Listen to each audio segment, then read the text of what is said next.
Hi, I'm Doug Reynolds and welcome to your video update for the end of October and the beginning of November 2010.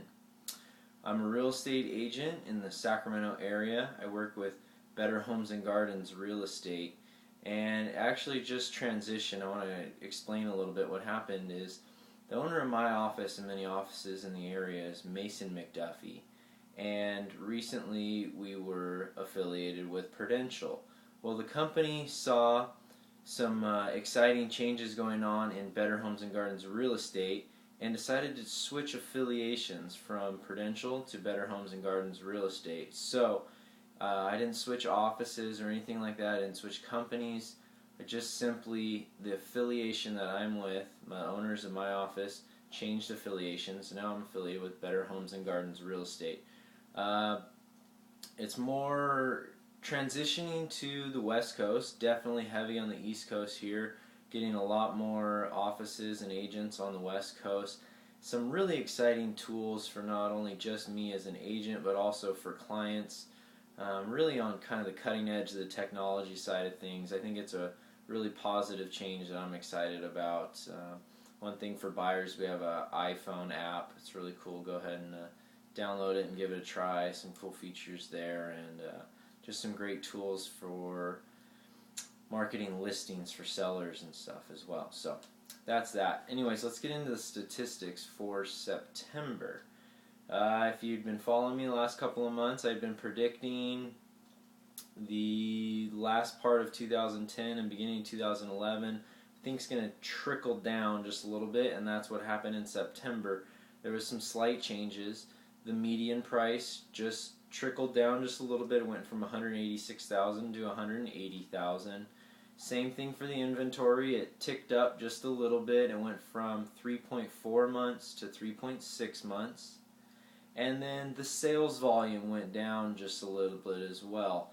Lost about 4% in sales compared August to September. There's about 4% less sales. So I think it's a trend, just slight changes. It'll either go down or stay flat just for now through the end of the year to the beginning of 2011 is what I'm predicting, a little bit of a trend. Not a huge swing or anything, just kind of a little bit of bouncing around, softening in the winter months here with the market. So that's what's going on in terms of statistics. We've mentioned before, the buyer activity is down a little bit. If you've got a good property, you list it right, and it shows well, they're still getting sold, just not with quite as much multiple offers or not quite as much competition, but they are getting sold. If you come on a little high, the property doesn't show well, the marketing's not good for the property, you're going to have some trouble. It's going to sit there for a while. You might need to go with a price reduction or something. So that's just kind of what's going on in the market right now.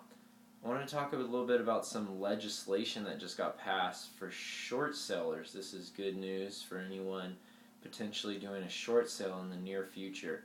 This legislation is going to go into effect January 1, 2011, and it's called SB 931. And what it does basically is, in the past, short sellers, when they would get the lender to approve the short sale, a lot of times it didn't talk about, well, what happens, yeah, you promised, you're going to pay back $400,000. Well, you ended up selling the house for $250,000. Kind of what happens with that money there, that gap? A lot of times lenders just wouldn't address it, and what they were doing was reserving the right to go after that borrower later down the road for that, in that example, $150,000. Well, SB 931 addresses that. If a lender approves a short sale, and there's a lot of fine print within this, has to be 1 to 4 residential unit, and a lot of other factors. So if you need the detailed information about that, feel free to contact me.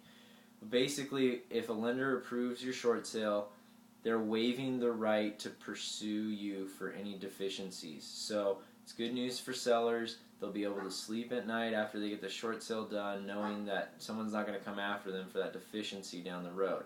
This does apply, however, only to first liens. It doesn't apply to seconds, So if you've got a second on your property, that's going to be a question there when you get into the short sale process, what's going to happen with that second. But if you've got just a first, great news for the people with the first.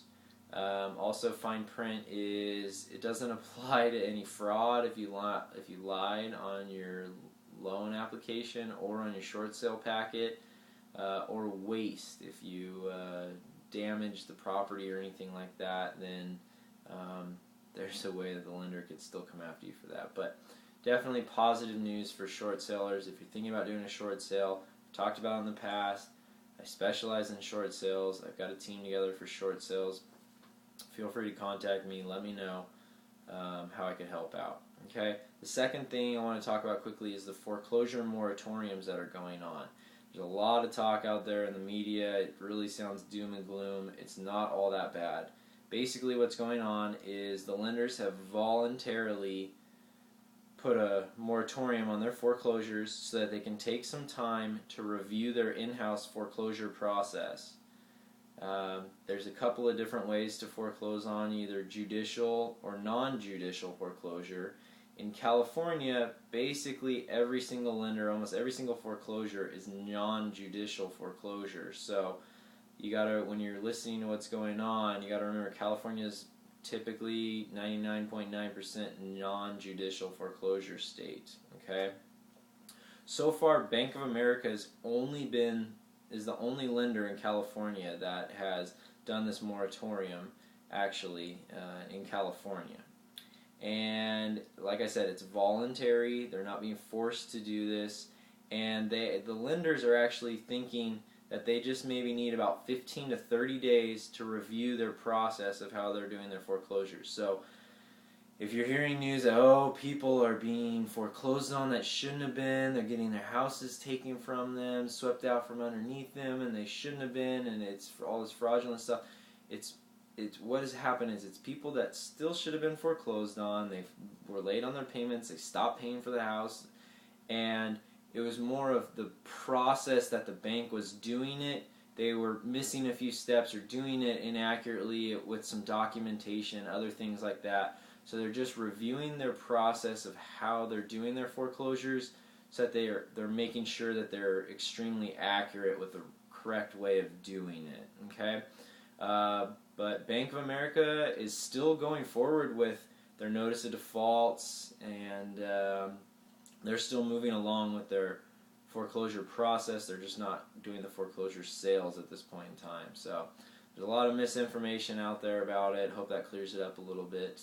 Anyways, that's your market update for the end of October, beginning of November 2010. Hope you enjoyed. If you're a buyer out there, feel free to give me a call. Let me know how I could help out in terms of finding a property for you. Same thing for sellers. You can find all my information at sellwithdoug.com. And I hope to hear from you. Make it a great month, the end of October here. Happy Halloween, and let's make a great beginning to November as well. Clear skies.